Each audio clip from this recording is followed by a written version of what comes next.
Minister, 1 in 8 homes are now in arrears on their energy bills, including those in Carlow. So further electricity cost emergency benefit payments, and they're very welcome, and I have welcomed them, and I do welcome the 3 payments: 150 benefit payment in December, January 24, and then of course March, April 2024. And these are very important. But the continued high cost of global energy prices is causing massive problems for every household.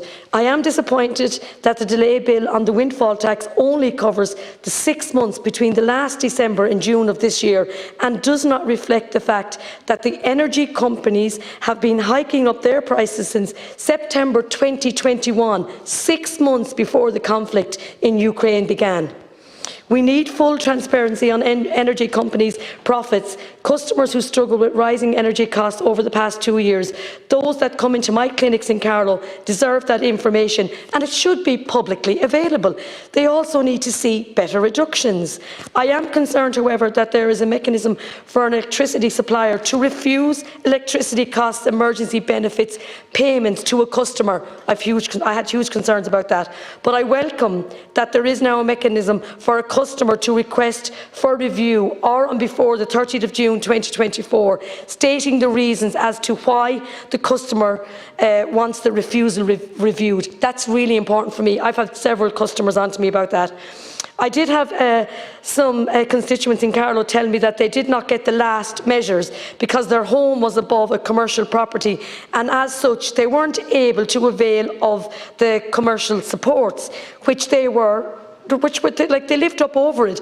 Now, I can tell you, I have been onto the companies. I was wore out doing it. I got no go whatsoever. But now at least we're getting some clarity on that, because there has been cases like that where people were living up over a commercial property and it was their home, and they were told they did not qualify for this. So I know now, and I do welcome that's going to be addressed. While arrears are very difficult, especially for families, I am aware that overall there has not been a significant fluctuation in arrears over the last 12 months. While disconnections have increased slightly since the end of the moratorium, they are still lower than they were in 2021. I welcome that nobody will be disconnected this winter. However, I really do think that the energy providers need to do much more to help those in arrears. It is not simply enough to tell them that there is a hardship fund if they see someone in arrears repeatedly. They need to look at ways to support, retain that customer and reward them for their loyalty, and to assist them. The priority absolutely has to be that the most vulnerable are protected. It's important to stress that nobody should go without electricity or gas.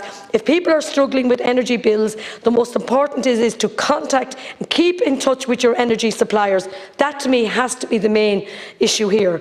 I know that it has been recognised by research and organisations like the ESRI that the government supports over the past year have helped people.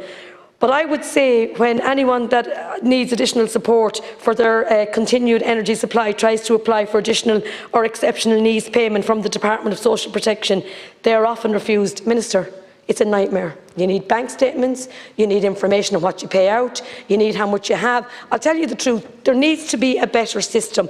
And I am constantly saying to people, and I'm in constant contact with the Social Protection Department myself, and I know they're doing their best, so I'm not giving out about them, but there has to be a better system.